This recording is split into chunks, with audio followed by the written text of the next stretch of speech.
J'avais 18 ans. La personne dont je me sentais le plus proche, c'était Mathilde. Je vais recommencer.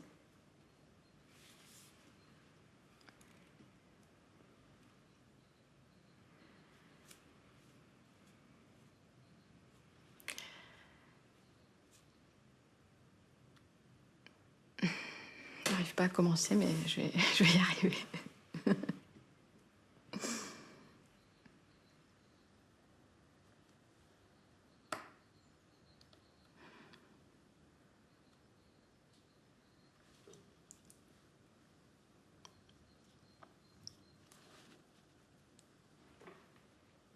Alors, j'avais 18 ans. J'avais une amie très proche qui s'appelait Mathilde. Et on a décidé ensemble qu'on allait s'installer à Lille, comme ça on serait loin des parents. Et ce qui nous permettrait de commencer ce qu'on pensait être à l'époque la vraie vie, celle qu'on attendait déjà depuis un petit moment. On a cherché des appartements, on a visité un grand rez-de-chaussée avec un papier peint improbable au mur. Et on s'est dit qu'on pourrait faire des fêtes de folie là-bas. On n'avait rien à mettre dedans, on n'avait pas de meubles ni rien. On a mis des tentures au mur et on se disait que ce serait en attendant de refaire la peinture. Évidemment, on n'a jamais fait la peinture. Et concrètement, de toute façon, à part faire la vaisselle, on ne savait rien faire. Mais on aimait cet appartement, on était hyper excités tout le temps de ce qui allait se passer. J'ai rencontré Hugo à une fête. Je suis tombée immédiatement amoureuse de lui et de son corps. Je me souviens de rien d'autre que de... Je me sentais comme dans une bulle, comme si je flottais comme ça vers lui. Et c'est la première fois que j'avais la sensation de mon sexe qui gonflait et qui chauffait. Et j'avais très peur que ça se voie. Mathilde, qui habitait là, m'a demandé si on l'avait fait. J'ai répondu un truc du style on n'a pas couché ensemble, mais on a fait l'amour. Ce qui pour moi était la manière la plus juste de décrire ce qu'on faisait. Mais pour elle, ça marchait pas, ça comptait pas. Il m'avait pas pénétré, donc ça comptait pas. Et j'étais toujours techniquement vierge. Un matin, après une de ces nuits, je suis sortie de la chambre. Moi, j'étais remplie de tout ça, d'amour, de reconnaissance. Et j'ai croisé Julien, donc le nouveau petit ami de Mathilde. Il m'a regardé longtemps. J'ai senti précisément qu'il voulait ce truc qui appartenait à quelqu'un d'autre. On a échangé quelques mots, je suis retournée dans ma chambre et j'y ai plus pensé. Peu de temps après, Hugo m'a dit que finalement, il n'avait pas envie d'une relation à distance, que c'était fini. Et je me suis retrouvée... J'avais l'impression qu'on m'avait retirée du sein de ma mère et jetée dans le caniveau. Mathilde pleurait tout le temps. Elle a fini par me dire que Julien lui avait avoué que je lui plaisais. Je trouvais ça un peu ridicule, je pouvais pas m'intéresser à cette histoire, j'étais trop absorbée par mon propre chagrin d'amour avec Hugo. Je trouvais ça nul qu'il puisse éprouver quelque chose comme ça alors que je vivais sur le même toit qu'elle. Je comprenais pas qu'elle puisse le regretter. Et toutes nos copines, à Mathilde et moi, savaient que j'étais un peu l'objet de la petite discorde entre eux. Et ils ont fini par se remettre ensemble. Sauf qu'elle devait repartir un an en Italie. Et Julien continuait à venir à nos fêtes et ça me gênait qu'il soit là. Je trouvais ça un peu... Je trouvais que ça se faisait pas trop. Et au bout de presque un an, il m'a proposé de dîner avec lui. J'hésitais, mais je me disais qu'il fallait que je me débarrasse de cette gêne vis-à-vis de lui. Donc j'ai accepté. il a commencé à discourir sur le porno. Moi, discrètement, je regardais ma montre en me disant dans 1 heure, je suis partie. Puis, il s'est installé près de moi, à l'autre bout du canapé, et je lui ai demandé s'il avait des nouvelles de Mathilde. Il m'a dit qu'ils étaient plus ensemble et qu'ils gardaient de bons contacts. Et là, il m'a dit, et toi et Hugo, vous formiez un si beau couple. Vous étiez si bien ensemble. Et là, j'ai senti mon cœur se gonfler de reconnaissance. Ça faisait des mois que plus personne voulait entendre mes jérémiades sur Hugo et moi. Et donc oui, Hugo et moi, c'était magique. Et là, j'ai lâché un truc. Je lui ai aussi parlé de mon envie brûlante de devenir comédienne. Et je me suis penchée vers lui. Et son visage s'est rapproché du mien aussi. Le contact était dur. Sa bouche était close, sèche.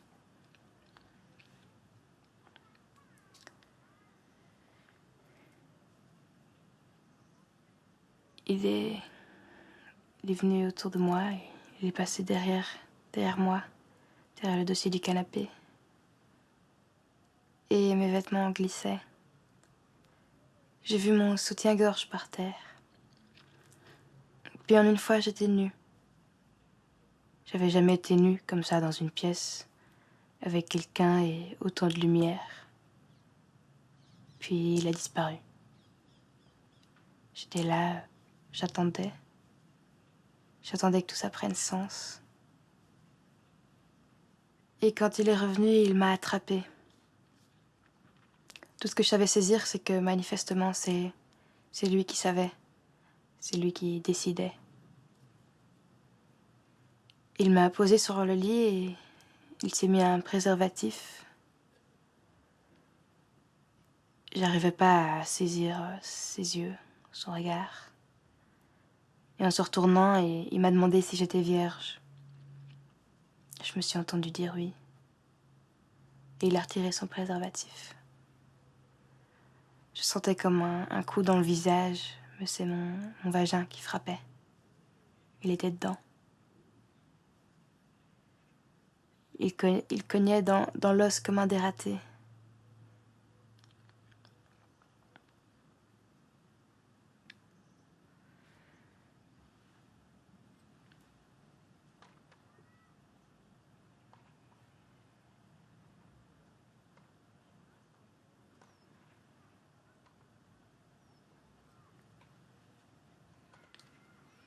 Je regardais le plafond. C'était du crépi blanc. J'hurlais à l'intérieur, mais ma mâchoire était verrouillée. Puis un cri est sorti. Il m'a demandé si ça allait et je lui ai dit que je voulais faire une pause. Mais il a continué. Il continuait à cogner et je sentais plus rien. Je regardais la scène depuis le plafond.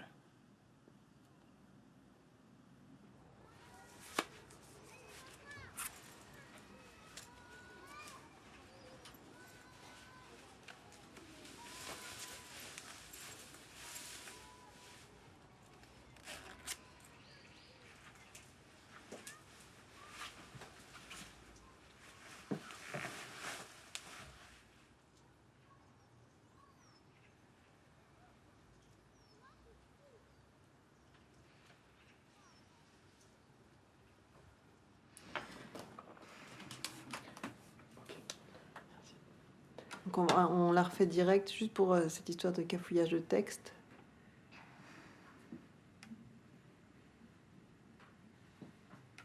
C'est quand tu veux. À ce moment-là, j'étais dans une culpabilité immense vis-à-vis de moi et vis-à-vis de Mathilde. En fait, je comprenais plus rien. Je crois que je me suis dit qu'il fallait que je comprenne que ça puisse faire sens. Du coup, Je me suis dit, bon, ok, il s'est passé un truc. Je comprends pas. Ben, je vais lui demander ce qui s'est passé. Donc le lendemain, je l'ai croisé à la fac. Et je lui ai dit qu'il fallait qu'on parle. Et il a accepté. Et on est allé chez lui.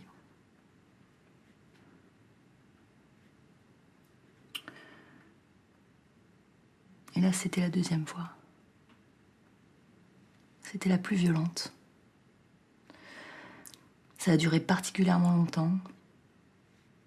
Et j'ai eu particulièrement honte.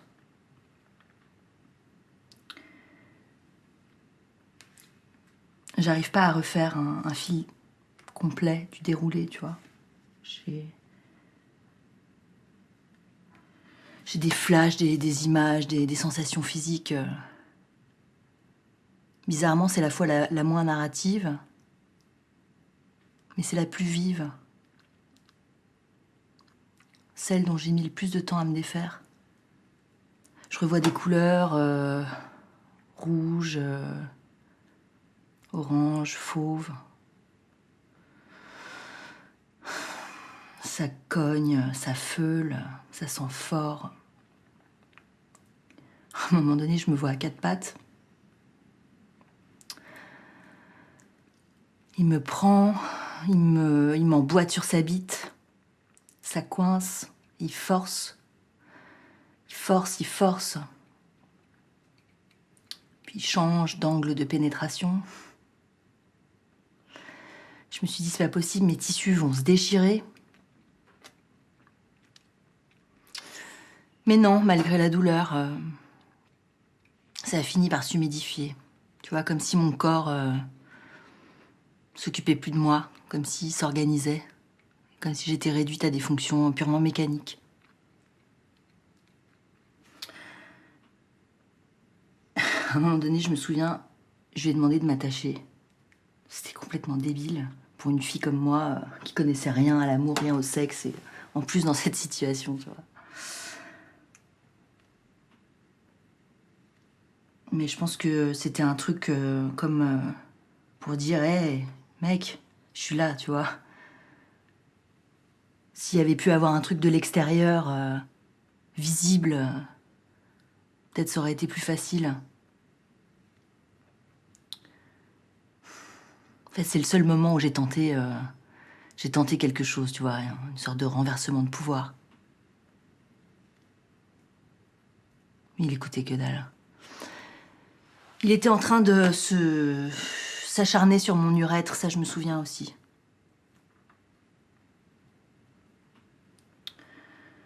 Comme s'il se branlait sur il essayait de branler mon urètre. Pendant des années après, tu vois, quand j'ai fait l'amour, j'avais peur de pisser, je contractais mon vagin, je contractais mon urètre, j'avais peur que ça pisse, que ça parte dans tous les sens.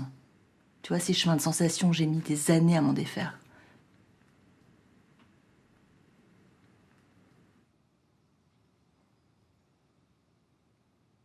Mais la pire, c'est que c'était la haine. Pendant 40 minutes, tu entretiens un mépris et une haine pour lui. Et c'est très difficile de se débarrasser. Après 40 minutes, la haine pure.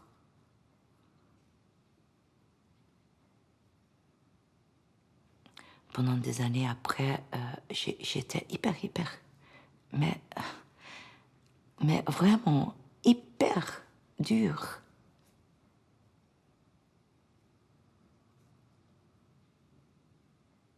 Elle pouvait pas faire autrement, je crois, avec toutes les possibilités qu'elle avait comme être humain.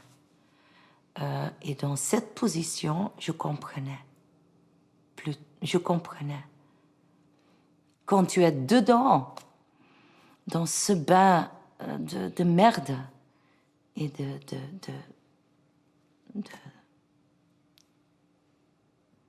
d'agressivité, Oui, c'est ça qui me touche, qu'elle essaye.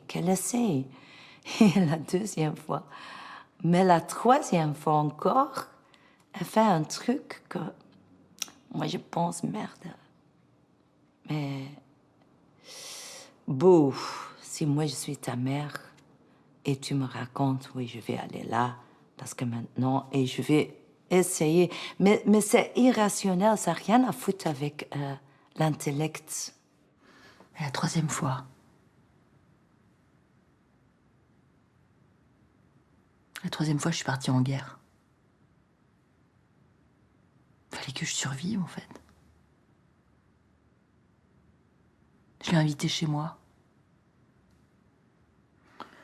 Il faisait beau, on était au mois de mai, c'était quelques jours après. J'avais mis de la lingerie. Je lui ai ouvert la porte. Je me suis assise sur ses genoux, je l'ai cajolé. Il était différent. Il parlait. Il me disait qu'il était amoureux de moi.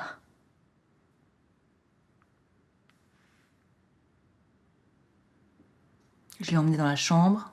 Il s'est pas déshabillé. Il a enfoncé sa bite en moi. Je sais pas, 3 minutes. C'était sec. Puis j'ai senti qu'il ramollissait. Il m'a dit qu'il sentait le lait.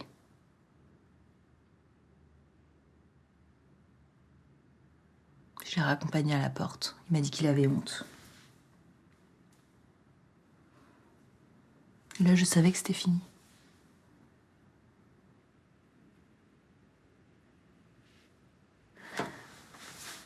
Et là, je savais que c'était fini.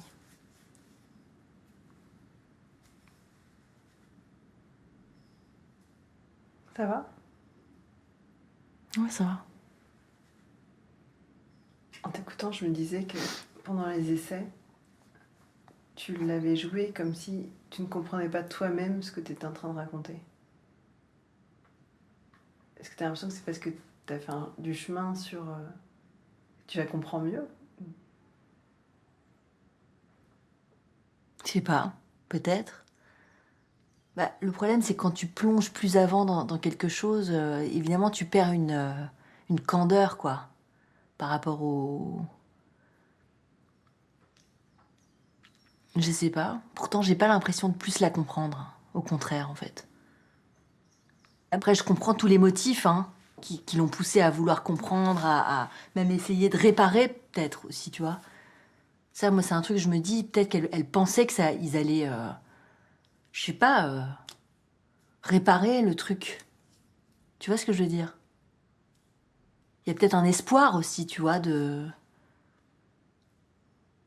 Mais donc, ça veut dire que tu projettes quand même...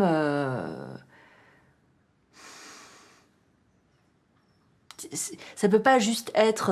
je comprenais pas et j'avais envie de comprendre. Il y a des implications émotionnelles, tu vois. Il y a peut-être même de l'amour, je sais pas, ou quelque chose qui pourrait être... Ou de l'attirance, ou... Enfin, je sais pas. Ou en tout cas, essayer de voir si c'est possible d'effacer ou d'expliquer ou d'atténuer en tout cas la peine de ce qui s'est passé, ou tu vois, quelque chose comme ça. C'est pourquoi elle y retourne. Je pense que j'avais quelque chose, ou j'ai, je sais pas, lié à si on fait gaffe, quand même, on se met pas dans telle situation. C'est ultra conventionnel comme... je vois toute ma famille derrière. Dans ma famille, s'il pleut, on sort pas parce que ça mouille. Et que le sol est glissant et on peut se casser quelque chose. Donc vaut mieux pas. Vaut mieux pas se mettre dans n'importe quelle situation. Peut-être d'aller... Pourquoi cette jeune fille, elle n'a pas le droit d'aller tester quelque chose? Peut-être qu'elle va tester un truc, en fait, en allant manger chez lui ou en l'embrassant. Ça veut pas dire qu'elle est en train de lui promettre un truc gigantesque auquel ce pauvre garçon, une fois que son désir est éveillé... Il y a aussi ça, en fait. On dit que les garçons, ils ont un désir et qu'ils doivent y céder ou ils doivent l'assouvir. Et bon. Et tu te rappelles de toi à 19 ans? Oui. T'étais comment? mais j'étais très rock'n'roll, sauvage. Je prenais beaucoup de risques. Je voulais vivre. Et vraiment, j'ai eu de la chance, je crois. Parce que j'imagine quand mes enfants ils font ce que moi je faisais, je dormais plus. Moi, j'avais vraiment de la chance, je crois. Mais bien sûr que, oui, il y a des gens qui sont dans la nuit, qui, d'un coup, tu as confiance à quelqu'un et d'un coup, ça change.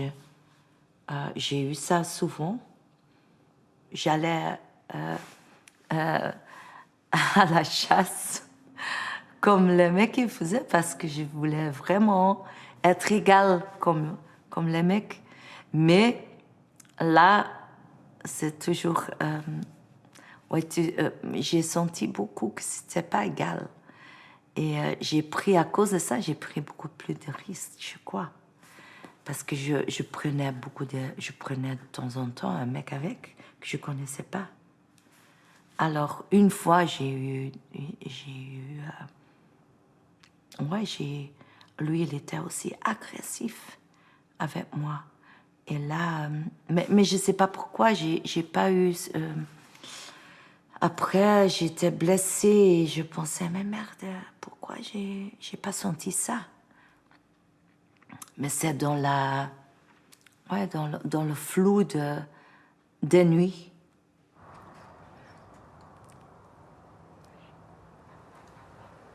Maar dit, wauw.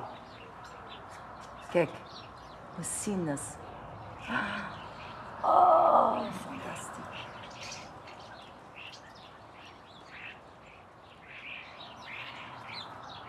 Waouh.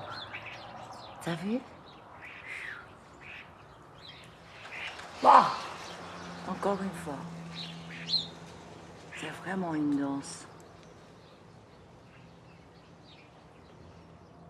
Ils sont ensemble, hein?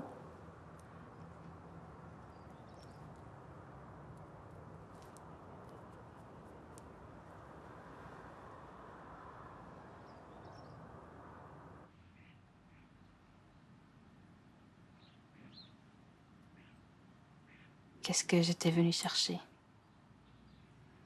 De l'attention, de l'aventure, de la flatterie.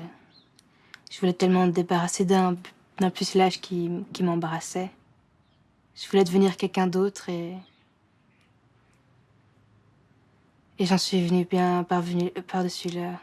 Enfin, je sais pas trop comment dire, mais j'étais plus personne.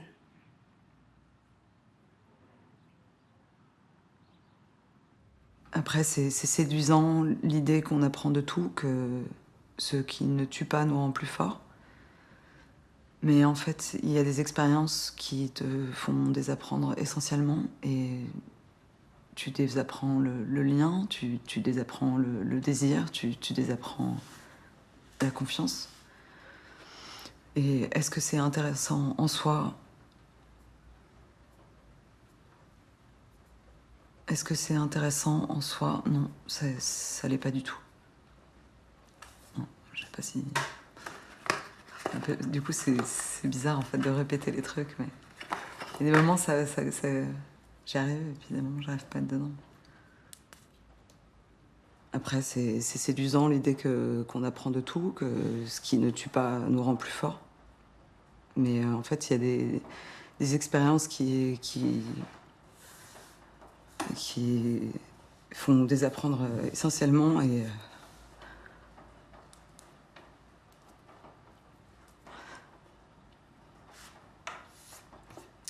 tu désapprends le lien, tu désapprends la confiance, tu désapprends le désir. Et est-ce que c'est intéressant en soi? Non, ça l'est pas du tout. Ah, je suis en train de repenser à un truc. Non. Vas-y. Non, ça me fait penser, je t'en avais parlé, un passage d'un livre de Despentes, là, le King Kong Theory, où elle dit qu'en fait, c'est obsédant, quoi. C'est obsessionnel. Et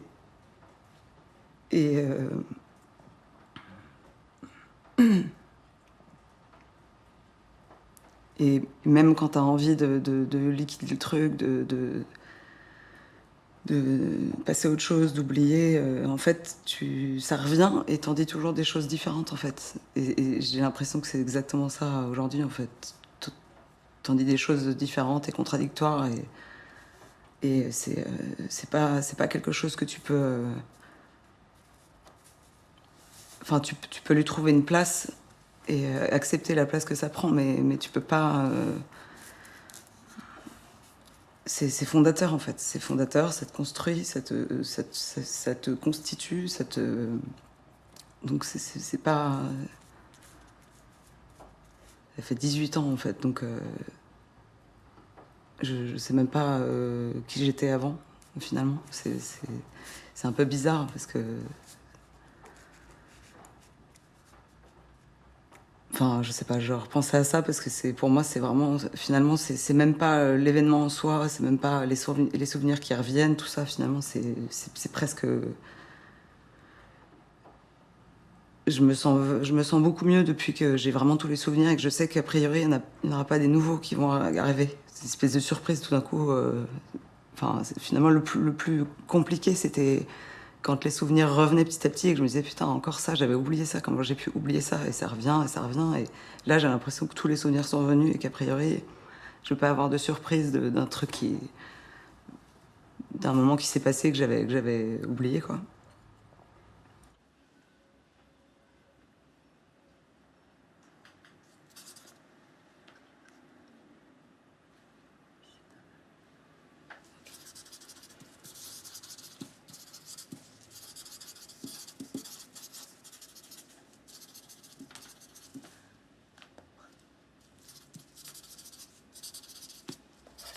C'est ça.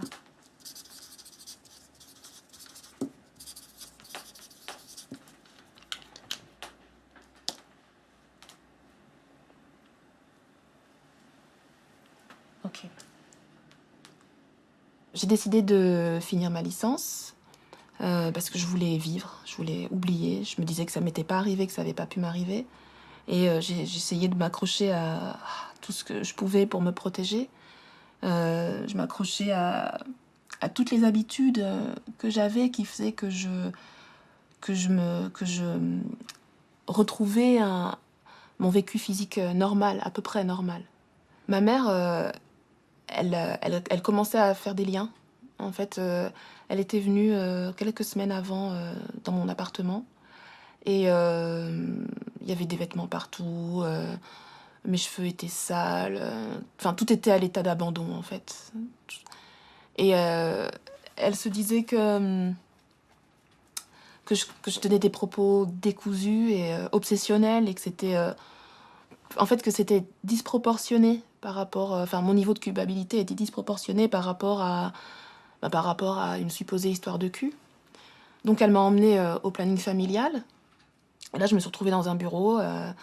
Donc, j'avais mon gros manteau à capuche qui me servait de peau. Et je me suis retrouvée face à une dame qui me posait des questions et qui me demandait de répondre des choses précises. Donc, et je trouvais ça complètement décalé.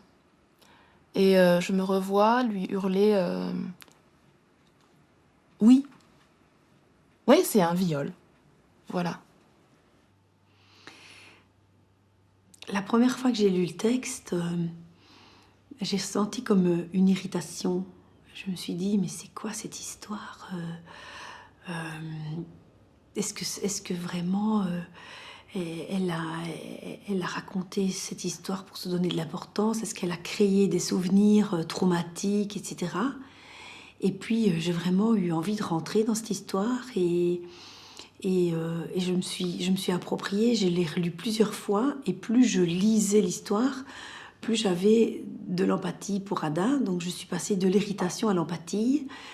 Et puis au moment où je l'ai interprété, bon, j'ai interprété ce chapitre sur le blackout, et là j'ai vraiment eu de l'émotion en disant le texte, comme si je me sentais dans la peau d'Ada. C'est vraiment l'émotion insupportable qui conduit au refoulement ou au déni ou au blackout.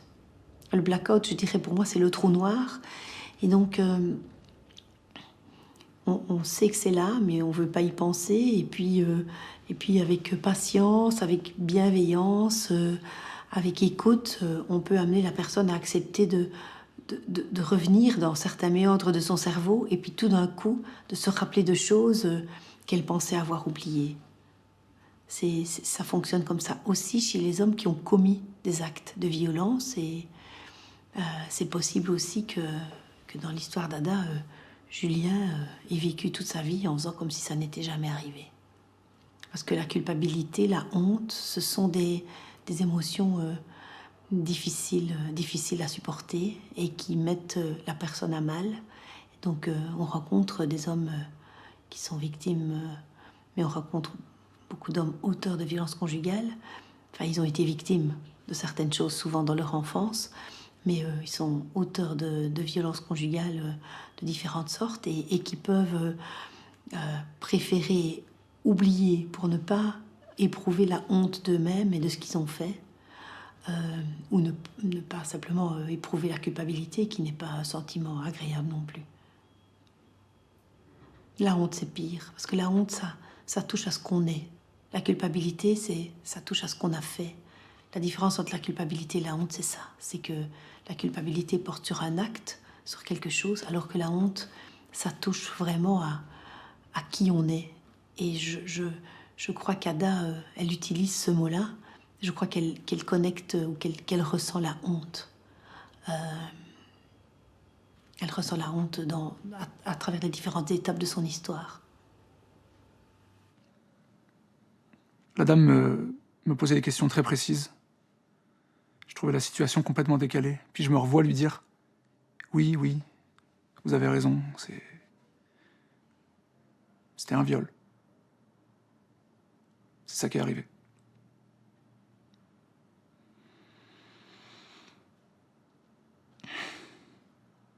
Le médecin m'a donné des antidépresseurs. À chaque fois, je les ai vomis. Mon père m'a emmené voir les flics. J'étais complètement amorphe. Puis quand la fliquette m'a demandé qui avait enlevé ma culotte, je suis parti. Ma mère a appelé une avocate qui lui a dit qu'en l'absence de preuves matérielles, ce serait sa parole contre la mienne. Et que la plainte ne mènerait nulle part. Chaque récit, même quand il est super éloigné de ce que moi j'ai vécu ou de ce que j'ai fait vivre à des gens, même quand c'est excessivement éloigné, quand même il y a des mécanismes qui sont les mêmes. Je peux les relire, mais il a fallu que je me replonge dans des histoires auxquelles j'avais jamais vraiment repensé, beaucoup de choses que j'avais oubliées. Donc, c'est tout un travail assez long, mais de plus en plus, tu te dis, je suis le problème, j'ai été le problème, j'ai déjà... Et puis il y a plein de petites étapes, tu t'admets, j'ai déjà été violent psychologiquement, j'ai déjà posé des gestes violents, peut-être que j'ai déjà violé quelqu'un. Puis rien que le dire, là, c'est tout un truc, parce que c'est... Le texte est aussi intéressant là-dessus, là, sur la vision, la perception qu'on a du viol et surtout des violeurs. Il y a une construction de quelque chose de monstrueux pour que ça corresponde à personne. Comme ça, c'est personne. Sauf que ça colle pas, je pense, avec tout ce que racontent les femmes année après année, après année, après année. C'était une de mes premières histoires. Pas la première, mais la deuxième, je pense. Puis...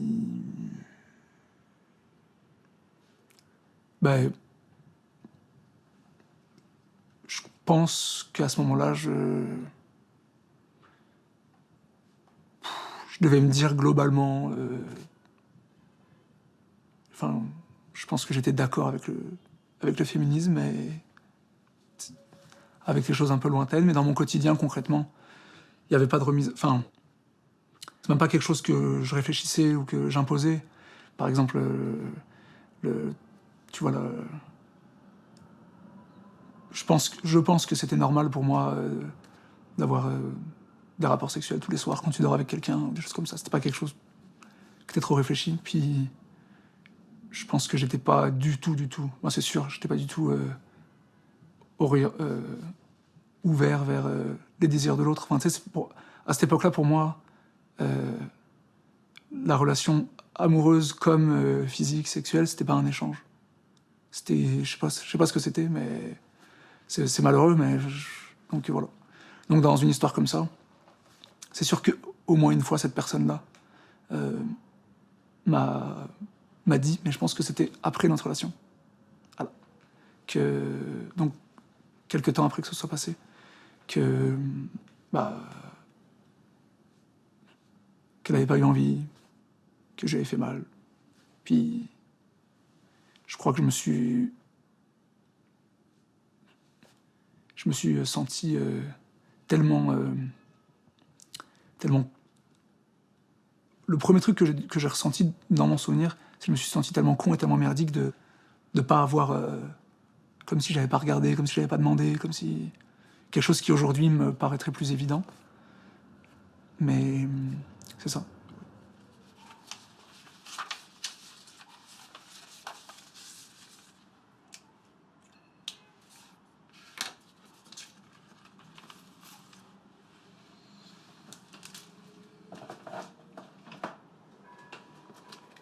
Encore 6 mois plus tard, je suis parti en voyage 2 mois. Et au retour de ce voyage, j'ai écrit pour reprendre de ses nouvelles. Et elle m'a répondu en disant qu'elle voulait plus jamais entendre parler de moi. Donc là, c'est le moment où j'ai compris que... que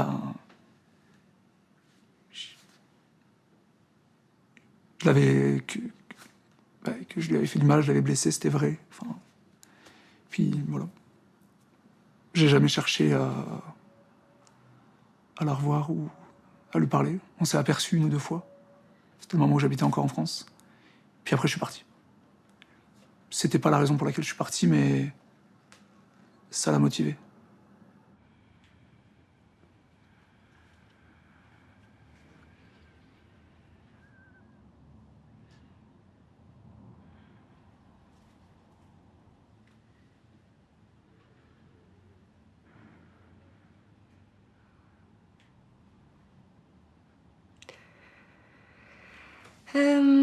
Donc j'ai passé plusieurs mois chez ma mère. C'est un peu flou. Physiquement, je retournais pas bien. Je voyais flou, j'avais du mal à me tenir.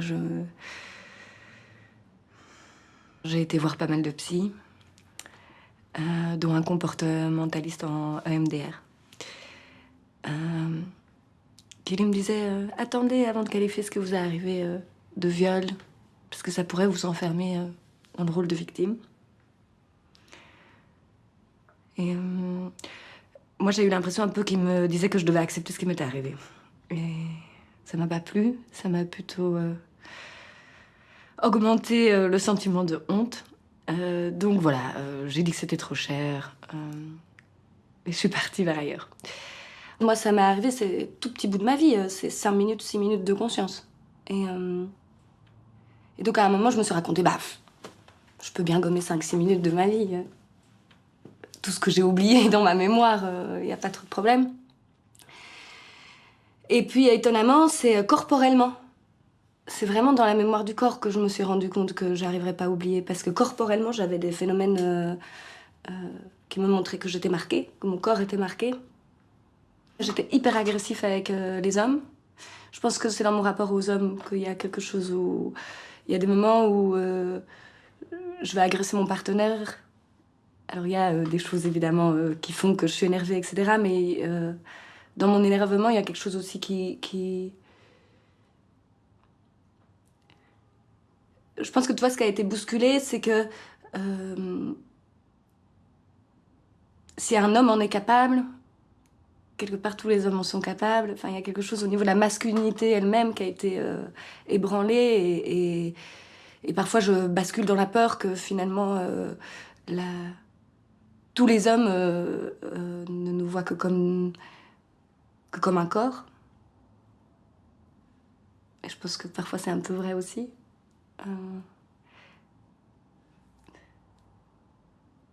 Donc voilà, là il y a du démon. Il y a du démon parce que c'est un raccourci.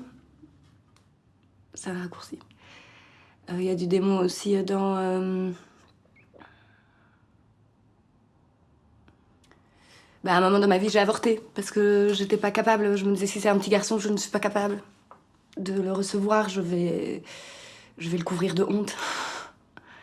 Il a fallu du temps.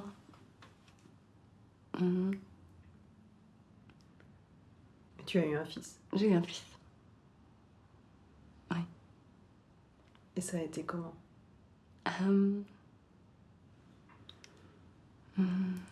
Une réconciliation.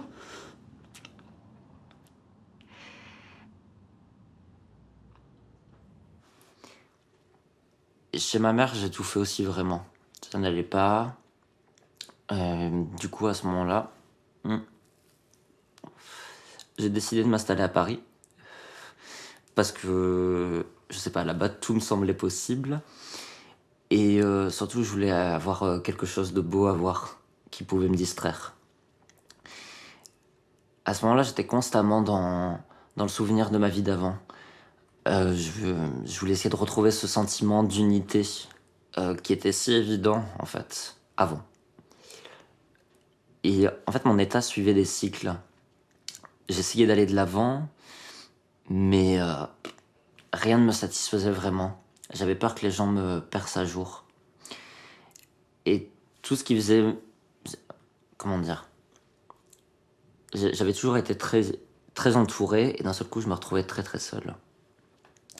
Tout ce qui faisait ma personne, ma douceur, ma vulnérabilité, ma sensibilité, toutes ces choses-là, je les détestais. Parce que j'étais persuadé que c'était pour ça que je m'étais fait avoir. Et puis, aussi, tous les ans, aux alentours du mois d'avril, je commençais à perdre pied. Et au mois de mai, je switchais complètement, là, tout foutait le camp. Et je démissionnais, en fait. Je détruisais tout.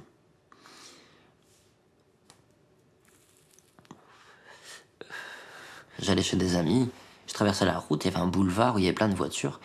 Et j'ai senti comme mon corps qui voulait se jeter sous les roues. Et j'ai repris la raison, mais je pense 1 minute avant. Et en me disant, bon, qu'est-ce que tu fais? Et c'est plusieurs mois plus tard que je me suis rendu compte que j'allais pas bien. Et à dire viol, vraiment, de placer ce mot-là, je passais par plein de chemins détournés, en disant c'est une situation, c'est une relation abusive, c'est un pervers narcissique. Enfin, j'utilisais tous des termes qui faisaient que j'avais pas besoin de dire viol. Et je pense que dénoncer un viol, ça fait partie des pires idées qu'on puisse avoir dans la vie, quoi. Et en même temps des meilleures. Mais les conséquences derrière, les gens ils aiment pas ça. Hein. Vraiment. Hein. Je me suis pris, mais j'étais à Bruxelles à ce moment-là quand je l'ai fait. Je me suis pris mais des décharges. C'était impressionnant le nombre de personnes qui sont retournées contre moi, même certains des amis, quoi. Et qui sont tous mis à me détester. Et aussi, j'avais encore les échos de ce qui se passait à Lyon, de dire les pires horreurs sur ma personne. Parce que... je sais pas, il y a toujours ce truc de « oui, mais c'est mon ami, ouais, mais... Ben, il est sympa, mais Ben, il est gentil. » Bah oui, Ben, il est gentil, sinon je me serais pas fait avoir, du con la tour. Oui, évidemment, Ben, il est hyper sympa, il est hyper chouchou, il est hyper mignon. La question, elle est pas là. Et la question, c'est que Ben, c'est un connard.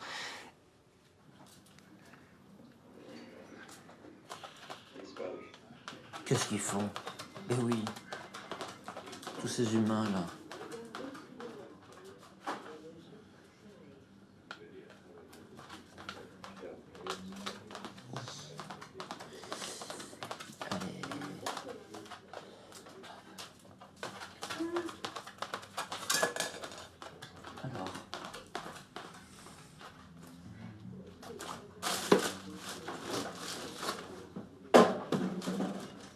Par contre, il y a une fois que je me souviens très bien,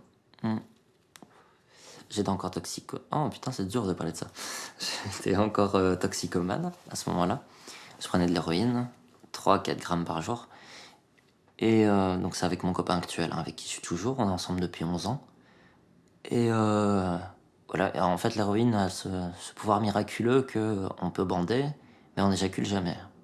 Et par contre, on peut ressentir de la libido et on peut bander, et ça peut durer des heures et des heures et des heures. Et on couche ensemble avec mon copain. Et mes souvenirs sont hyper flous parce que aussi j'étais complètement défoncé tout le temps à ce moment-là. Et aussi, je crois qu'il y a une partie de moi-même qui veut pas se souvenir. On a commencé à coucher ensemble. Je saurais pas dire si dès le départ il était d'accord ou pas de coucher ensemble. En tout cas, on commence à coucher ensemble et lui il était passif, moi j'étais actif. Et au bout de 30 minutes, 1 heure, je dirais, mais je suis pas sûr du combien de temps ça a duré. Là, il me dit que voilà, il en a marre, ça lui fait mal, il veut arrêter. Ou en tout cas, au début, c'était que j'y aille plus doucement. Et oui, j'y allais plus doucement, 2 secondes. Et après, j'ai re-allé fort parce que de toute façon, j'étais défoncé, je captais rien à ce que j'étais en train de faire. Et donc, je continuais et je suis quasiment sûr, mais lui veut. J'ai essayé d'en parler, il veut pas qu'on parle de cet épisode. Je peux en parler moi, mais lui, il en parlera pas. Je pense qu'il m'a dit 3 fois non, assez clairement en fait. Et où j'ai continué, et le pire, je sais pas si c'est le pire ou le mieux, j'en sais rien, mais. Enfin, c'est pas à moi de dire ça. Ce qui s'est passé, c'est que j'ai pas du tout capté de ce qui s'était passé sur le moment. Moi, j'étais défoncé, et puis tout le monde était des cons, tout le monde me faisait chier, donc tous les prétextes étaient bons pour me comporter comme un connard avec tout le monde. Et j'ai pas capté du tout ça, je suis même pas sûr que lui, il en ait parlé avec qui que ce soit. C'était hyper hardcore en fait de me souvenir de ça. Je me souviens de m'être effondré en y repensant. Je me disais, mais là c'est un cauchemar. Je me disais, t'es une ordure, ça ne va pas. On en a reparlé. En effet, ça n'avait pas été. On en a parlé une fois lui et moi ensemble. Vraiment. Et oui, ça n'avait pas été. Et ouais, j'avais franchi toutes les limites du possible et de l'acceptable. Et il m'a dit cette phrase à la fin de notre discussion, je crois que c'est ça qui a fini de me découper en deux. C'était « Oui, mais je t'aime, mon chéri, t'es l'homme de ma vie ». Et c'était horrible, horrible, horrible d'entendre ça, parce que je me suis dit « Mais mon Dieu, quoi, qu'est-ce qui vient rattraper les pires actes du monde ?»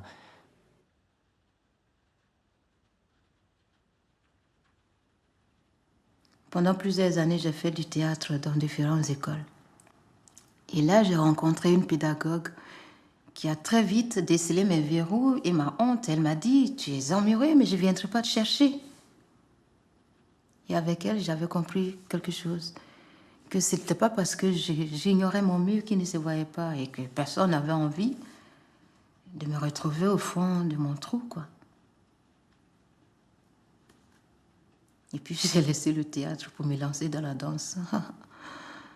Une 20aine d'heures par semaine,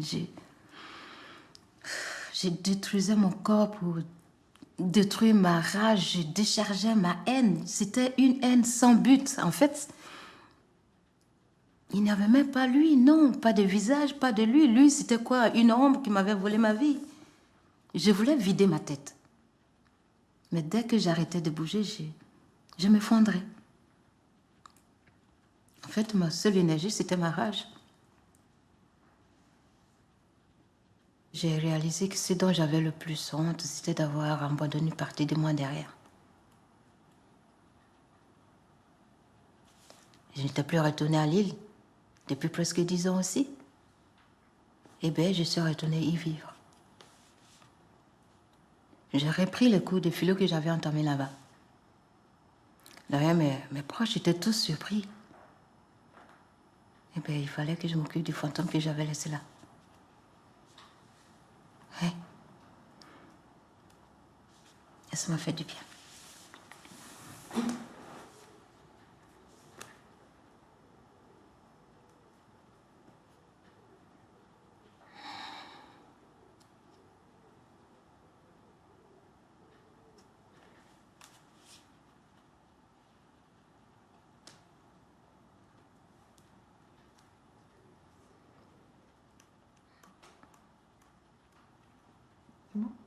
Oui. Ça va? C'est pas facile. Il y a des choses qui remontent, mais bon. Qu'est-ce qui remonte? Non, je parle de moi-même. Il y a des choses qui remontent. C'est pas le texte. Ça révèle certaines choses, quoi. C'est le fantôme. Oui. Le fantôme est là. Le fantôme, il est là, il rôde. Mais bon.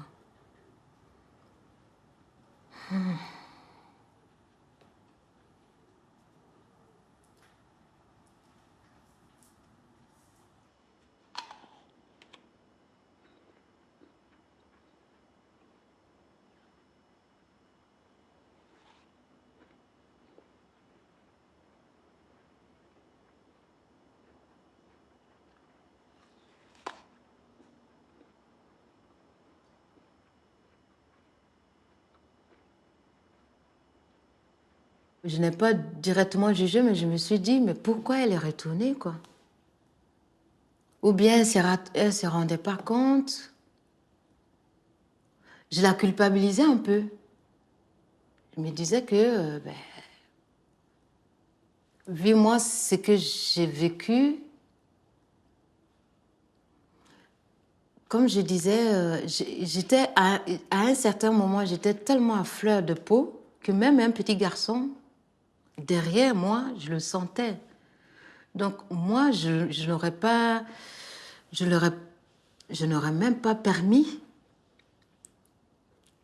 La première fois, j'aurais, peut-être si je doutais, deuxième fois, je n'allais pas permettre qu'il y ait une deuxième fois, en fait. Donc pour ça, je l'ai un peu culpabilisée. Je me suis dit, attends, elle a voulu ce truc. C'est pas normal, quoi. Mais il y a personne qui veut ça. J'ai eu les rapports du médecin. Maintenant, je regarde parce que c'était tellement dur que j'ai brûlé ça. Mais je n'aurais pas dû parce que c'est... J'essaie de retrouver parce que j'avais perdu la mémoire pendant 18 mois. Hein, moi. Donc, il avait écrit tout ça et quand je lisais ça, c'était tellement dur que je me dis... Non, je ne voulais pas garder, je voulais passer à autre chose.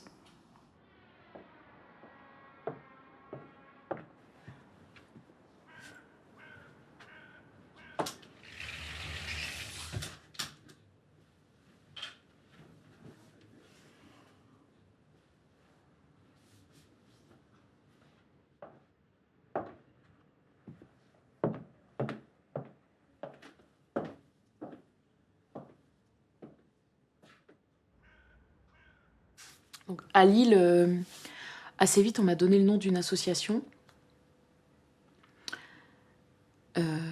Moi, je doutais de mes souvenirs, en fait. Je me disais, t'es une perverse, menteuse, manipulatrice, t'es quelqu'un de mauvais. Et du coup, raconter précisément tout ce qui s'était produit, en fait, ça me paraissait impensable. Mais je m'accrochais à la certitude qu'il fallait que j'aille voir cette blessure de plus près, justement. Que même si j'étais pas sûre de pas y être pour quelque chose. Donc, j'y suis allée. Une fille m'a reçue. Elle avait les cheveux noirs corbeaux, une iroquoise, elle avait des anneaux partout. Enfin, c'était... Mais elle avait des intonations intelligentes. Et elle m'a dit, ici on est un lieu d'écoute, on accompagne l'émergence de la parole, votre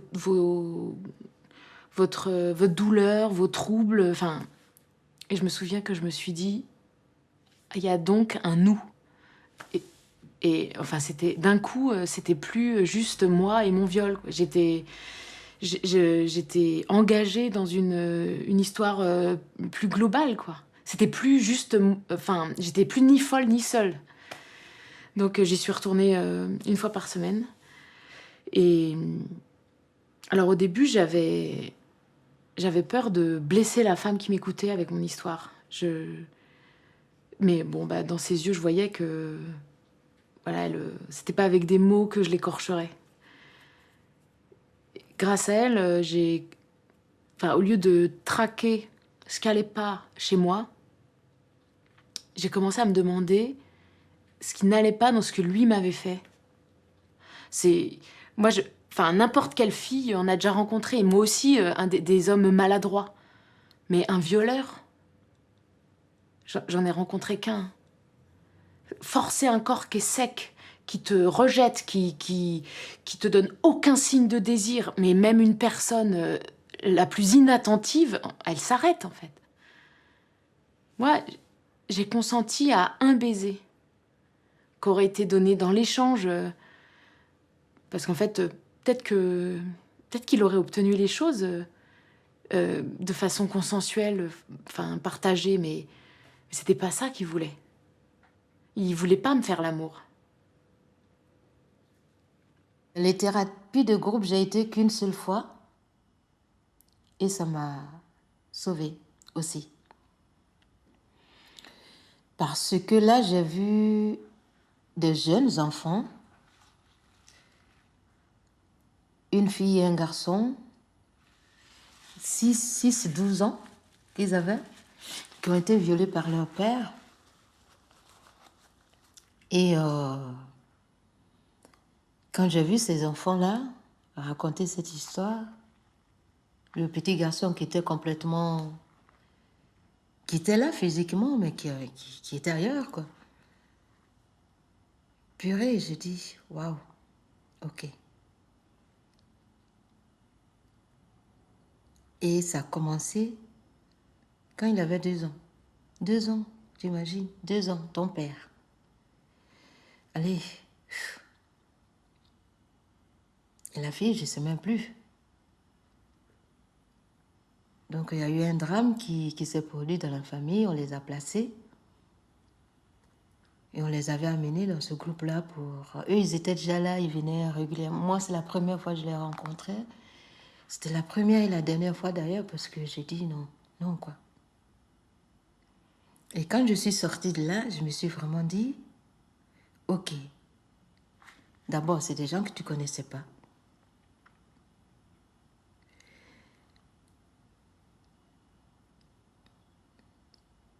Bon, derrière ce qui est arrivé, il y avait aussi une sorte de racisme aussi. Donc, il y a tout ça qui fait que je me dis, bon, je n'excuse pas ça, mais je me suis dit, c'est pas quelqu'un que je vais voir tous les jours, mon père. Franchement, allez, être à table avec un enfant après ça. Il fait comme si de rien n'était.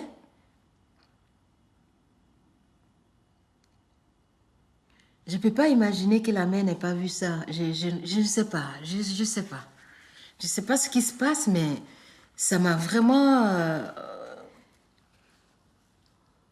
posé mes questions autrement. Pour dire, moi, c'était des hommes qui n'avaient pas forcément ça en tête. Il y avait un qui était raciste, qui a boosté les autres. Et c'est des gens que je ne connaissais pas.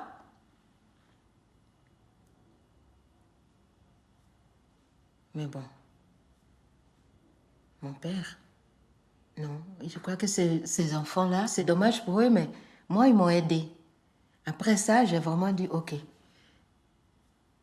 tu ne les connaissais pas. C'est passé, disons que c'est ta vie passée. On avance. Et c'est à partir de là, ce jour-là, il y avait une des personnes qui avait un bouquin. Je ne sais plus lequel, je ne peux pas me rappeler de ce que c'était. Mais la couverture était très belle. Il y avait comme ça, c'était un dessin, ça ressemblait à un truc japonais, un truc comme ça. Donc, je sais, ça n'a rien à voir, mais ce bouquin, j'ai fait les librairies pour pouvoir le chercher.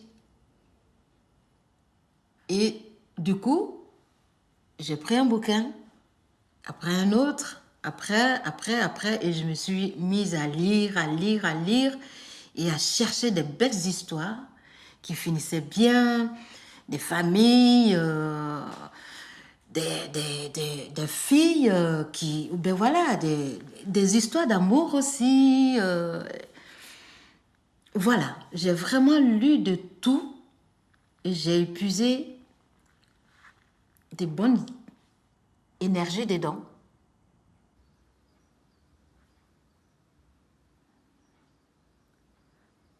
À l'accueil, j'ai dit « Je viens pour un viol ». C'était étrange de m'entendre dire ça. J'avais décidé de déposer plainte il y a déjà plusieurs mois, mais je ne suis venue que 3 jours avant le délai de prescription. J'étais morte de peur. Un policier un peu pâteau est venu me chercher. Je me souviens, je me suis assise dans un fauteuil éventré, la porte était restée ouverte. Et là, directement, il m'a dit « Il va falloir m'expliquer pourquoi vous venez seulement que maintenant, parce que ça, on va me le demander. » Là, j'avais envie de lui dire il faut affronter vos questions. Ce collègue-là qui fait des avions en papier, ces gens qui font des allées et venues sans arrêt dans le bureau pour venir chercher des chocolats, c'est compliqué. Et je me suis mise à pleurer. Je savais pas comment j'allais pouvoir trouver ma place dans ce climat. Je me suis mise à contextualiser. Directement, le flic m'a arrêtée. Il m'a dit non, mais ça, ça, je vais pas l'écrire. Il faut aller dans le vif du sujet. C'est quand que c'est parti en cacahuète. Il y a eu un moment d'adaptation.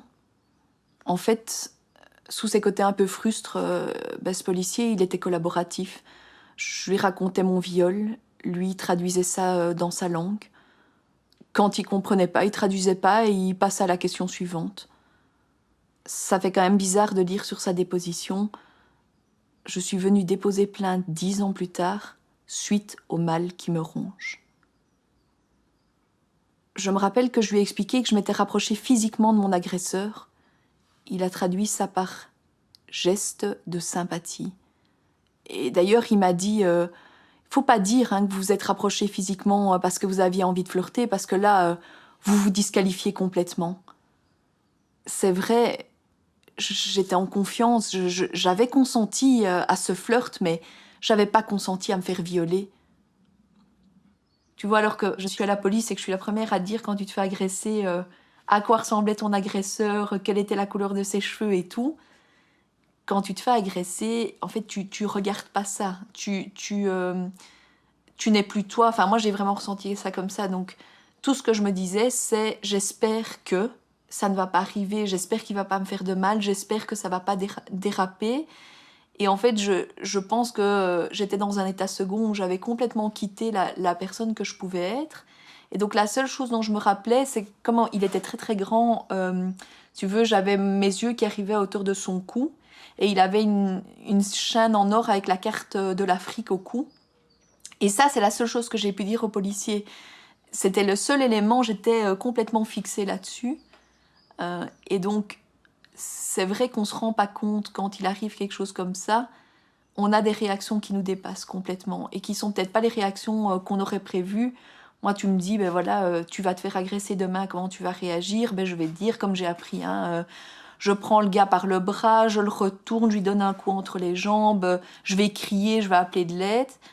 Et puis en fait, bizarrement, quand ça arrive, tu réagis, mais d'une manière qui est complètement différente. Moi, j'étais tétanisée, j'ai pas crié, enfin, j'ai rien dit. J'ai jamais rien dit du tout. D'ailleurs, alors que j'avais vraiment rien à craindre, mais je sais pas pourquoi. Je pense que c'est parce qu'elle faisait ce qu'elle voulait, quoi. Mais mentalement, elle m'a complètement... guidée, quoi. Enfin... T'étais sous emprise. Ouais. Pourquoi est-ce que tu la protégeais? Je sais pas. Il y a eu des moments où ça me faisait de la peine pour elle. Parce que je savais que dans le contexte, c'était une espèce de religieuse, tu vois, donc tout bien comme il faut, je sais pas quoi, qu'elle était responsable de moi, donc c'est vraiment le genre de truc. Pour moi, le seul exemple que j'avais, c'était les prêtres pédophiles, tu vois. Je me disais non mais je peux pas, enfin c'est le scandale, tu vois. Et puis parce que c'est mes parents qui m'ont mis là-bas, donc c'était violent, c'était dur, c'était difficile, elle m'a fait du mal, j'ai beaucoup saigné plein de fois, je me sentais bloquée, j'étais, tu vois, plein de fois elle me tenait, tu vois, j'ai eu que des sensations physiques désagréables, dures, Je me souviens qu'elle se frottait tout le temps à moi, tu vois, et elle me bloquait complètement. Il y avait des moments où j'étais sous l'oreiller, tu vois, je sais que c'est des trucs qui sont... Et j'ai vécu à côté de ça des relations amoureuses magnifiques, très douces et tout, donc je sais très bien que c'était horrible, violent, tout ce que tu veux. Mais c'est pas ça, moi, qui m'a... C'est vraiment pas ça du tout qui m'a traumatisée ou qui m'a fait du mal, vraiment. Le fait de pas pouvoir... Enfin, le fait de me faire avoir sur t'inquiète pas, c'est terminé, t'inquiète pas, excuse-moi, j'aurais jamais dû faire ça. Et puis en fait, elle revenait le soir, tu vois. Et plein de fois, je lui ai parlé, plein de fois, je lui expliquais. Et j'étais en larmes et je disais que c'était juste pour moi, que c'était juste horrible et que enfin que.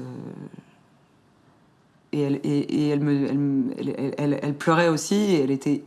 En tout cas, je la sentais hyper malheureuse et elle s'en voulait, elle se tapait, elle était vraiment dans un truc. Et elle revenait quand même le soir quand tout le monde était couché, quoi. Et moi, c'était ce truc ultra ambigu et bizarre et pas à sa place. Ça pouvait pas être cette personne-là, alors que c'était mes parents qui m'avaient mis dans ces... Tu vois, c'est ce truc-là, moi, qui m'a traumatisée. C'est le fait de moi de me voir, tu vois, essayer de l'éviter, trouver des solutions pour pas qu'elle passe la porte, quoi. Tout ce truc, en fait, qui m'a le plus traumatisée, quoi.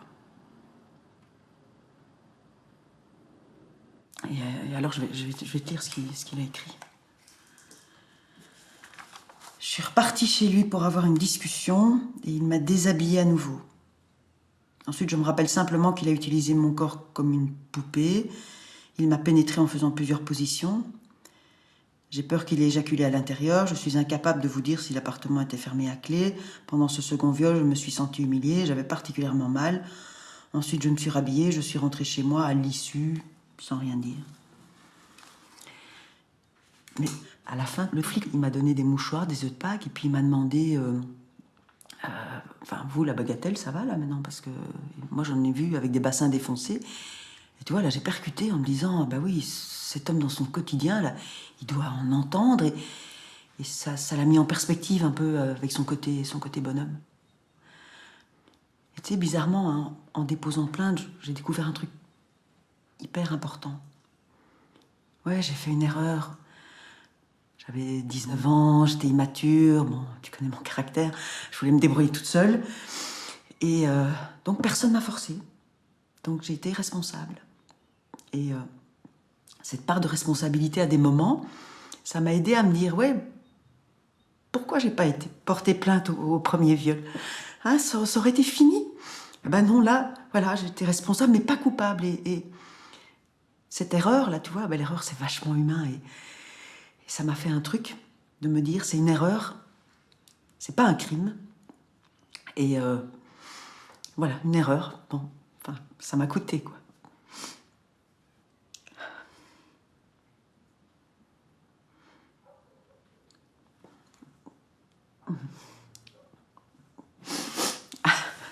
Ça va? Ouais, un truc qui m'a... Enfin, je me suis imaginé que je parlais à ma sœur, en fait, et voilà, du coup, je sais pas, il y a eu un truc d'émotion qui est sorti, je sais pas pourquoi, mais... C'est le texte? Oui, parce qu'avec ma sœur, on se parle pas beaucoup de choses, et voilà, ça aurait été difficile, enfin, c'est un truc difficile, ça aurait été difficile à dire à ma sœur, quoi, voilà. Mais bon, c'était peut-être trop, mais bon, là, j'ai pas calculé, quoi. Tu veux un verre d'eau? Oui.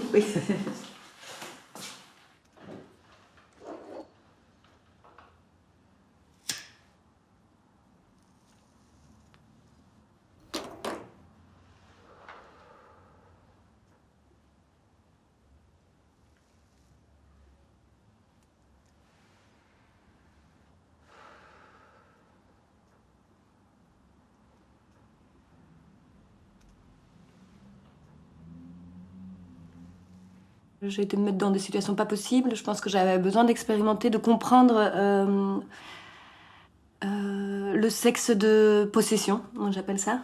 Et donc je l'ai expérimenté en étant moi-même actrice d'une sexualité de possession. Je me mettais moi-même dans des situations... parce que je pense que j'avais besoin de comprendre qu'est-ce que c'est d'être dans cette impulsion sexuelle pour pouvoir lui pardonner par derrière.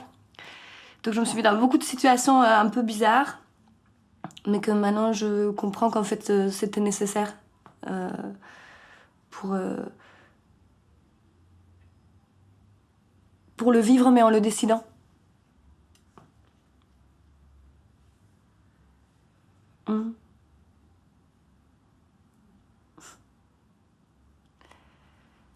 Et oui, c'est clair que ça, je pense, c'est un truc où moi, j'étais très fort dans la honte à ce moment-là, parce que tu sens bien que tu fais quelque chose de bizarre.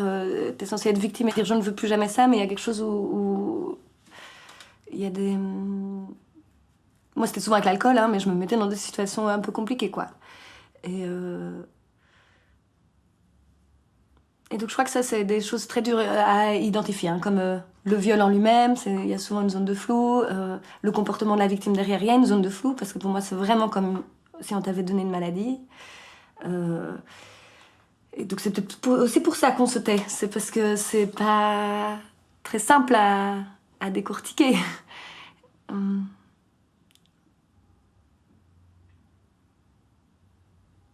La part de responsabilité qu'on a. Oui, et je pense que moi, cette part de responsabilité, je ne savais pas l'identifier tant que j'ai pas réussi à trouver, en fait, quelle était ma sexualité. Parce qu'en fait, c'était très bizarre. Je disais non, ça ne me va pas, c'est horrible, je suis en souffrance en règle générale du rapport à l'homme avec moi, etc. Mais vu que je ne savais pas comment on pouvait faire autrement...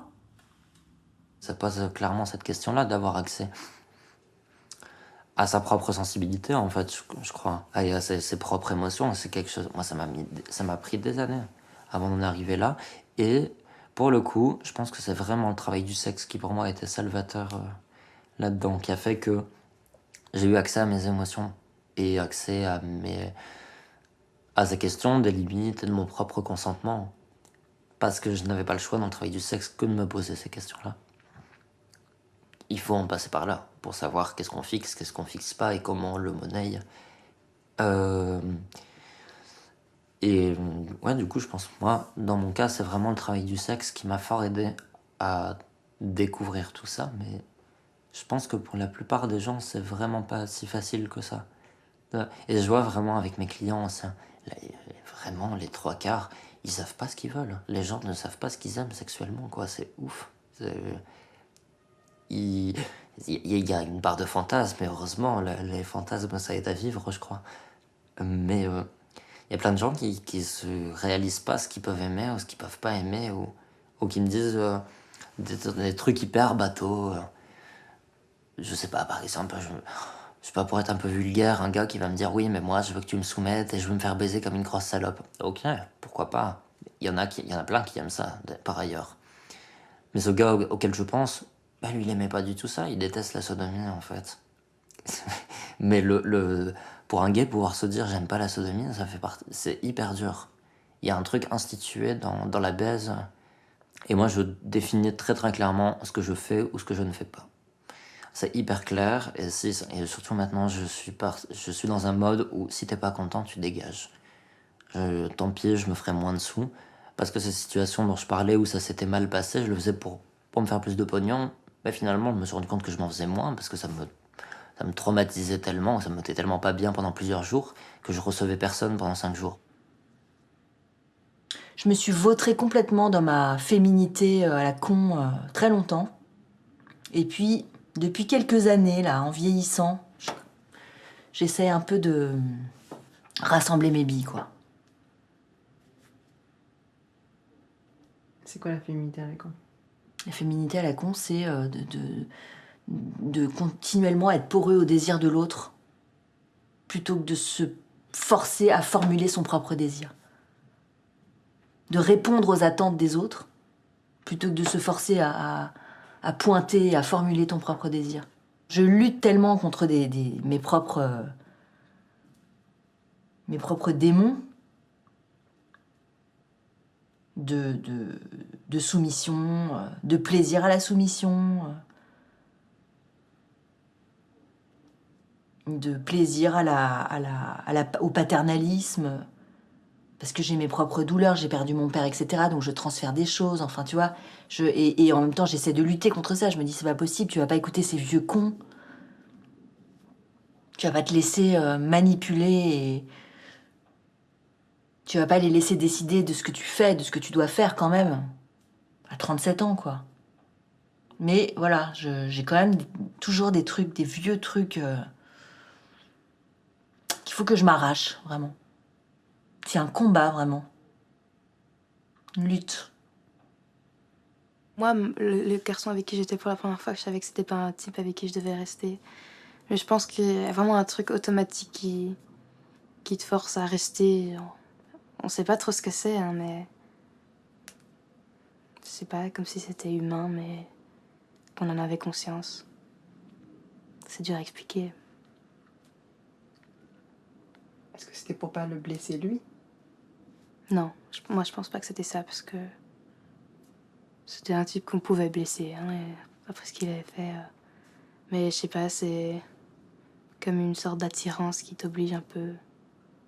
C'est vraiment difficile à expliquer, mais moi j'ai pas compris pourquoi je suis restée avec ce garçon. Et à mon avis, elle comprend pas non plus pourquoi elle est restée au lieu de partir quand elle a envie de partir. Moi je devais avoir des sentiments. Je sais pas. Est-ce qu'il y avait pas aussi de la curiosité de ta part? Si, sûrement, ouais. Si. Ouais, et une envie de savoir ce que ça donne, ce que ça va devenir. Au lieu de tout abandonner. C'est ça, ouais. À quel moment, en fait, tu te dis, non, mais en fait, il n'y a rien à tirer de cette situation? À partir du moment où l'autre te le prouve vraiment clairement, ou que lui en décide aussi un peu ainsi. T'as jamais pensé à porter plainte? Non. Pourquoi? Bah, je sais pas, parce que le fait de l'avoir écrit, déjà, ça m'a... Je sais pas, j'ai l'impression que c'était déjà suffisant. Parce que j'ai pas du tout envie de la revoir, parce que je pense que...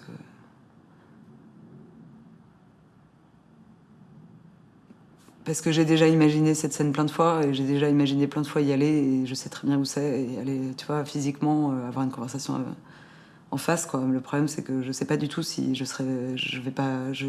j'aurais peur, en fait, d'être exactement la même personne qu'avant, et de me faire complètement... de pas réussir à parler en face d'elle, en fait. Donc le fantasme de finalement tu te retrouves en face et puis tu cries tout ce que tu as à crier et tu as toute la rage qui sort et tout, je crois, je pense que je pense pas que j'y arriverai et du coup je sais pas si j'ai envie de... Je pense que je serai exactement comme j'ai été avec mes parents. Quand je leur ai expliqué, mes parents, j'ai passé 1 heure à m'excuser de leur faire du mal, si ça allait leur faire du mal. Je les ai mis en condition, je leur ai fait des cadeaux, j'ai fait un super déjeuner, tu vois. J'ai passé 1 heure avant de leur expliquer à eux, tu vois, parce que je savais que ça allait les blesser énormément. Moi, ma mère, je l'ai jamais vue pleurer de ma vie. Quand j'ai vu qu'elle s'est mise à pleurer, je m'en suis voulu tout de suite, tu vois. Je me suis dit, mais je peux pas lui faire ça. Elle a 74 ans, tu vois, je lui balance ça.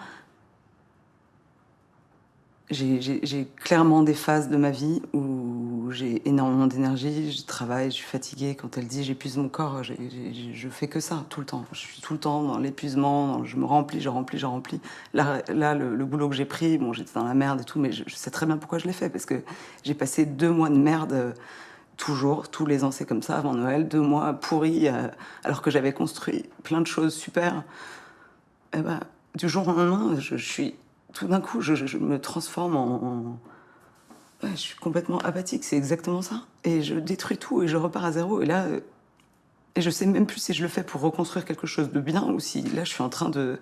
Ça fait 6 mois que je suis dans cet appartement, je suis avec Jeanne, elle a 7 ans, tu vois, et je la déménage d'école, je redéménage, je reconstruis un truc. J'ai toujours besoin de redémarrer un truc nouveau pour... En me disant, cette fois-ci, c'est bon, je vais y arriver, je vais tenir longtemps sur la durée et je vais pas me faire... prendre par les émotions ou par la tristesse, et puis j'y arrive pas. Et tous les 6 mois, ça me reprend, et tous les 6 mois, j'arrête tout, je démissionne, je change de boulot, je change d'appartement, je change tout. Je suis capable de déplacer mon enfant, je sais même plus si je suis responsable ou pas par rapport à elle, en fait, parce que je peux pas faire autrement.